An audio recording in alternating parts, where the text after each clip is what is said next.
आज हम बात करेंगे आधुनिक भारत की सबसे प्रभावशाली और शायद सबसे अप्रत्याशित राजनीतिक हस्तियों में से एक के बारे में। एक ऐसी महिला जिनका जन्म इटली में हुआ, लेकिन वो भारत की सबसे पुरानी पार्टी की सबसे लंबे समय तक अध्यक्ष बनी। ये एक लाइन सोनिया गांधी के अविश्वसनीय जीवन के सफर को बखूबी बयां करती है। एक ऐसी यात्रा जिसने न सिर्फ उनकी बल्कि भारतीय राजनीति की दिशा भी हमेशा के लिए बदल दी। तो चलिए आज उनकी इस पूरी कहानी को समझते हैं, इस परिवर्तनकारी यात्रा के 6 अहम पड़ावों के जरिए, और ये जानने की कोशिश करते हैं कि कैसे एक निजी इंसान भारत की सबसे शक्तिशाली शख्सियतों में से एक बन गया। सबसे बड़ा सवाल तो यही है कि आखिर ये हुआ कैसे।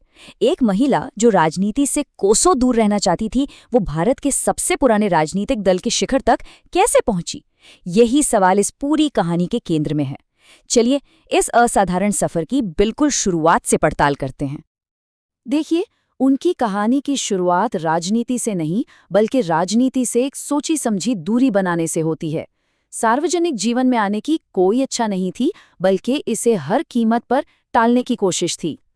अगर हम उनके शुरुआती सालों को देखें तो एक पैटर्न बिल्कुल साफ नजर आता है। राजनीति से एक सचेत दूरी, कैम्ब्रिज में राजीव गांधी से मिलने से लेकर शादी के बाद भारत आने तक, और यहाँ तक कि जब राजीव गांधी प्रधानमंत्री बने तब भी सोनिया गांधी ने खुद को एक निजी दायरे में ही रखा। 1991 में अपने पति की हत्या के बाद जब कांग्रेस नेताओं ने उनसे पार्टी का नेतृत्व करने का आग्रह किया तो उन्होंने इसे साफ साफ मना कर दिया। उस वक्त तो ऐसा लगा कि उनका फैसला अंतिम है, लेकिन शायद किस्मत को कुछ और ही मंजूर था। और अब कहानी उस नाटकीय मोड़ पर आती है जहां परिस्थितियों ने उन्हें उसी राजनीतिक दुनिया में कदम रखने पर मजबूर कर दिया जिससे वो हमेशा दूर रहना चाहती थीं। ये एक ऐसा प्रवेश था जो इच्छा से नहीं बल्कि कर्तव्य और संकट की भावना से प्रेरित था। ये वो दौर था जब कांग्रेस पार्टी बिखर रही थी।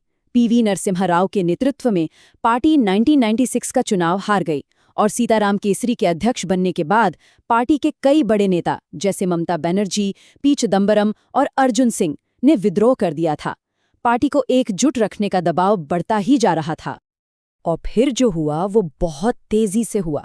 सालों तक इनकार करने के बाद उन्होंने 1997 में पार्टी की सदस्यता ली, और सिर्फ 62 दिनों के अंदर वो पार्टी के सर्वोच्च पद यानी अध्यक्ष पर थीं। ये एक असाधारण रूप से तेज चढ़ाई थी। लेकिन उनके राजनीतिक जीवन की शुरुआत के साथ ही एक बड़ी चुनौती भी सामने आ गई। उनके इतालवी मूल को लेकर विपक्ष ने सवाल उठाने शुरू कर दिए, और ये एक ऐसा विषय था जिसका उन्हें अपने पूरे राजनीतिक करियर में बार बार सामना करना पड़ा। अध्यक्ष बनने के बाद उन्होंने पार्टी को फिर से खड़ा किया, और फिर आया साल 2004, उनके राजनीतिक जीवन का वो शिखर जहां शक्ति, विजय और त्याग की एक ऐसी कहानी लिखी गई जो आज भी भारतीय राजनीति में याद की जाती है। 2004 के चुनाव की तस्वीर इन दो नारों से बिल्कुल साफ हो जाती है। एक तरफ सत्ताधारी एनडीए का इंडिया शाइनिंग का नारा था, जो देश की आर्थिक प्रगति पर केंद्रित था, तो दूसरी तरफ सोनिया गांधी के नेतृत्व में कांग्रेस ने आम आदमी का नारा दिया, जो देश के आम नागरिकों के मुद्दों और संघर्षों पर फोकस कर रहा था। चुनाव के नतीजे वाकई चौंकाने वाले थे। कांग्रेस सबसे बड़ी पार्टी बनकर उभरी और संयुक्त प्रगतिशील गठबंधन यानी यूपीए का गठन हुआ। उन्हें गठबंधन का नेता चुना गया और अब वो प्रधानमंत्री बनने की दहलीज पर थी। सब कुछ तय लग रहा था। देश को यही उम्मीद थी कि वही अगली प्रधानमंत्री होंगी। लेकिन तभी एक ऐसा फैसला आया जिसने भारतीय राजनीति में एक नई मिसाल कायम कर दी। ये उनके शब्द थे।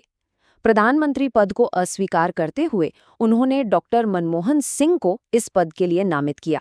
उनके इस फैसले को कुछ लोगों ने त्याग की भारतीय परंपरा से जोड़ा, तो कुछ ने इसे एक ऐसा राजनीतिक कदम बताया जिसने विपक्ष को निहत्था कर दिया और उनकी अपनी शक्ति को और भी मजबूत कर दिया।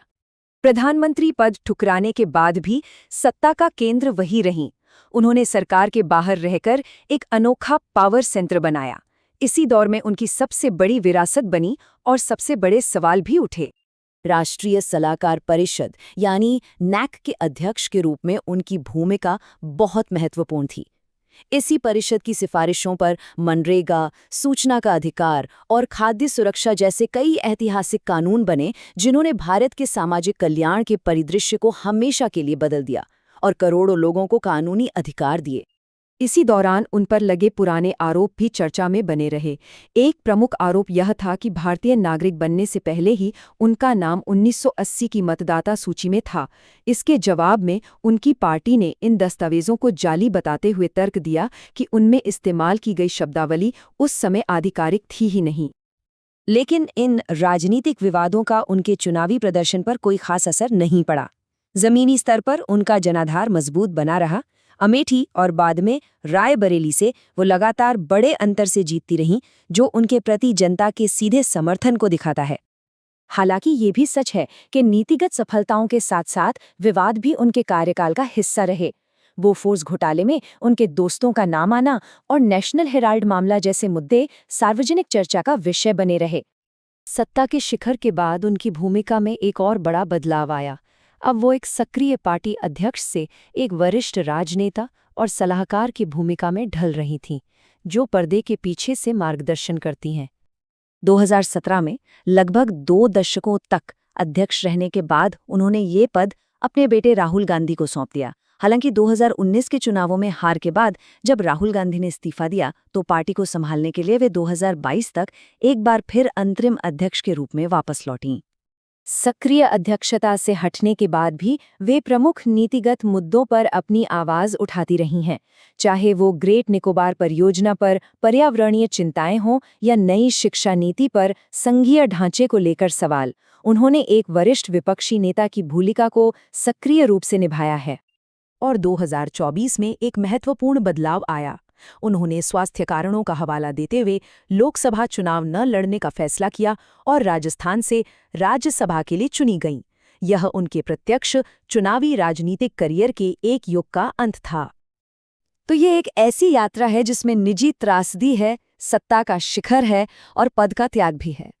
अब ये सवाल इतिहास पर छोड़ देना चाहिए कि कैम्ब्रिज की एक वेट्रेस से भारतीय राजनीति के केंद्र तक पहुंचने वाली इस महिला की जटिल और बहुस्तरीय विरासत को कैसे याद रखा जाएगा।